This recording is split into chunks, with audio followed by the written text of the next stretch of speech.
So today I decided to do something a little different, and I just got this new laser engraver slash cutter, and I want to play with it. And so I looked around for some ideas, and of course, one of the first things that come to mind for me, since I love reading so much, is always bookmarks. And I don't know where I got the idea, but I decided, why not? Let me just try some Game of Thrones bookmarks, because they got the house sigils, and I think they look really nice. So I played around on Photoshop some, and I'm going to show you what I come up with. That'd be these right here, because I had to look up the size of traditional bookmarks, and 2x6 is like the most common size. And I never done these, so I just wanted to do a few to test to see how they would look anyway. So I just chose the main 6 or so. And actually, they came out really, really good when I was playing around in Photoshop. Except for House Tyrell here. Sometimes the font didn't match, or the font was too big and I had to change it, and I didn't want to have to change all of them, so some of them look a little different, but it's not a big deal, right? I had to look up their house mottos because they don't even say them that much. They have other ones. Like for Lannister, you think, oh, Lannister always pays his debts, you right? How often do you hear them say, hear me roar? Everybody knows winter is coming. Gotta get Targaryen on there. I'm gonna throw that into Lightburn to see how that would come out. I'm not really familiar with Lightburn. It's a whole new product that you're supposed to use with the laser thingy, so I'm still getting used to it. And this computer is hooked up to my TV, so my resolution is a bit weird. That's why I have trouble with the scaling and all that, but not a big deal. I'd rather be on the TV than the little ass iPad screen or whatever. And sometimes when I'm clicking, I kind of forget what I'm doing. I have to remind myself what I was doing. It's weird, right? And for this, you have to trace each image. So I make everything into a PNG, and that seems to work fine. Anyway, I have to trace the image, and I'm just really guessed with the threshold. The more purple, the more it's going to cut, apparently. You don't want to be too over, but you don't want to be too under. But I'd rather always be over than under. So I just lined them up, and then I realized, there has to be a way to get them all even and in a row, right? Oh, and then I zoom in really, really close to make sure there's no holes, no gaps, or that it looks okay. And apparently I'm really surprised at how good it looked when I zoomed in. And then I have to remember on the side here that you have to change it. Line is for cut and fill is for color. So I had to change all that to fill to make sure it was going to just fill it in with some color. And I have to hide the image that I imported behind it because you don't want it to do that. And when I was making them, I realized I made the image, but I didn't make the rectangle around it for the cutter to cut them out. Or else it was just going to cut the whole shape, and that would be weird, right? I mean, it could actually do it, but I don't want to cut off the design that I worked really hard on. So I just used the rectangle tool that they already had and drew one around each of them. And then I duplicated it. And there's probably a way to get them perfectly, I know, but I'm still not familiar with the program. So I just kind of winged it, and I still like how it came out.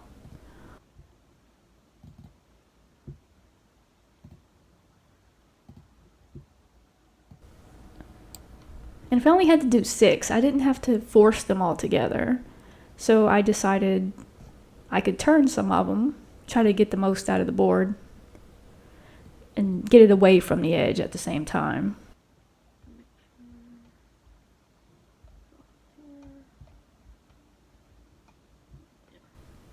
It was actually a simple process. Just import the ones I made in Photoshop and trace the image, make sure the cut looks good when you zoom in. And then make sure it's on fill. Add my little rectangle around it for it to cut. And that's it. I just wanted to be really specific with as close as I could get with lining it up. If I didn't want it to be more room on the left than there was on the right. And if you can eyeball it and see it, then that means it needs to be moved. If it's too close to where you can't really tell just by looking at it, then I wasn't going to fuss about that. And I had to play around with the lining up tools, the vertical and all that, because I wasn't sure which one did what. But they turned out to be really, really useful. Stark. I know you can see my comic book shelf on the side. That's a total accident. I set my camera up so you had a direct view of the TV screen, and then I guess it was too heavy for the tripod, so it kind of turned itself on accident. But at least you still could see enough of the TV. Rotate. Well, I realized they weren't all going to fit, so I just rotated them. Just like I would on my 3D printer, which it helps knowing that I've already played with that to be kind of similar with the programs they use. And I wasn't sure, so I had to just kind of mess around and try to find the option.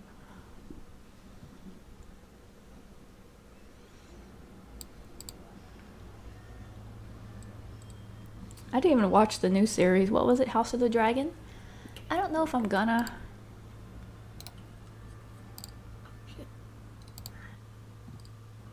It's just this whole... It's kind of like the Shadowhunter stuff, you know? It's like, I like the original series, I love it, but then I don't want to see the same world with new characters in it. I love the characters I've already loved. I don't want to see new ones. I mean, yeah, it'd be cool to learn the history and the mysteries and the drama and all that, but I don't know if I could do it. Same as Vikings. I loved Vikings, all of them, and I never watched the newest Vikings Valhalla because it's, I don't know, it's like the same series, but it's different.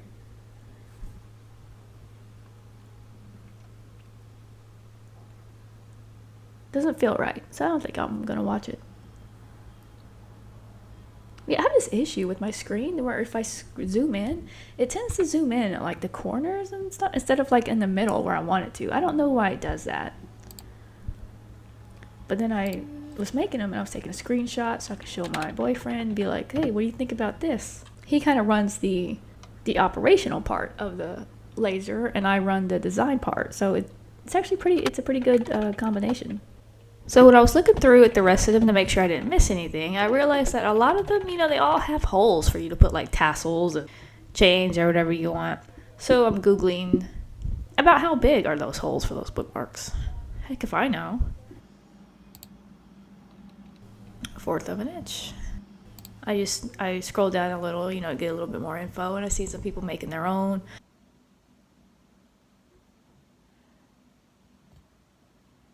A lot of people use yarn, some people use ribbon. I'm most familiar with ribbon. I'm not going to make my own, I'm just going to make the holes for them. So I went back into Lightburn and hit the circle button instead of trying to manually do it myself. Made a little circle, just about guessing where it goes. And then I had to Google because Lightburn likes millimeters, so I Googled how many millimeters is 1/4 of an inch or whatever. That'd be 6.35. So I just manually resized it. And after previewing it, we took it to the laser cutter. And it started looking really good. It's so exciting. You know, you feel like it would take forever just sitting there watching a laser. But it's actually not. It's so relaxing and it's so fun. And it's just so cool to watch it like grave and watch it cut into the board. And it's not like it's a perfect image.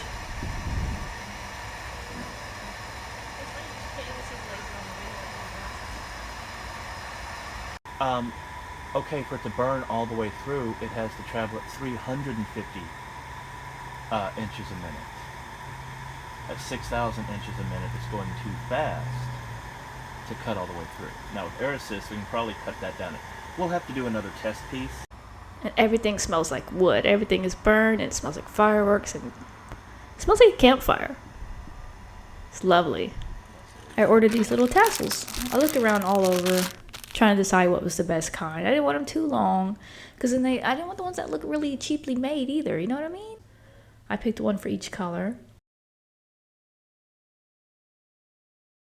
Red, of course, for the Targaryens because fire and blood. Gold for the Lannisters because the golden hair. Green for the Tyrells because of the phrase growing strong. Purple for the Baratheons because it was the only color left over. Of course, I had black for the Starks for taking the black. And I had the lovely blue for the Greyjoys because of the ocean. I didn't like how it was so loose after you pull it through because that works really great, but it's really loose. So then I tried just tying it to itself. The problem here was the only one that allowed me to do that was the Greyjoys. For some reason, that one was long enough to allow me to tie it, but it had this little leftover string that I really didn't like. I really hated that. Even though it was tight enough to feel more secure, it came right undone. So I just kind of gave up and did it again to itself. And I didn't show you this one, but I tried this on the Lannisters, and when I tugged it a few times to test it, it popped off. It just came right off. So I'm like, well, let me try another method. I have these jump rings that I used to make keychains before. I enjoy the big ring. I didn't think about the little ones. It's just that when I put them on, it left like some scrape marks on the wood, which were very unattractive. And then I'm like, well, I guess I'll just put the tassel on it. But then that kind of looks stupid. And it was really bulky. I tried testing it in a book, and it just, it didn't work. And I really like how they came out. It feels all nice and finished, and they would look even better with actual wood finish. But for right now, just right off of the cutter, I really like them.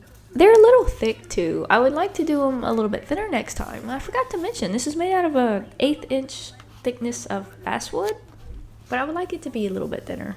So that was a fun experience, and I'd like to make more like this. I have so many ideas. It's crazy how much you can do when your imagination just runs with it. So I hope this video wasn't too long. I tried to cut it down as much as possible, and I hope that you had some fun watching me having fun making these.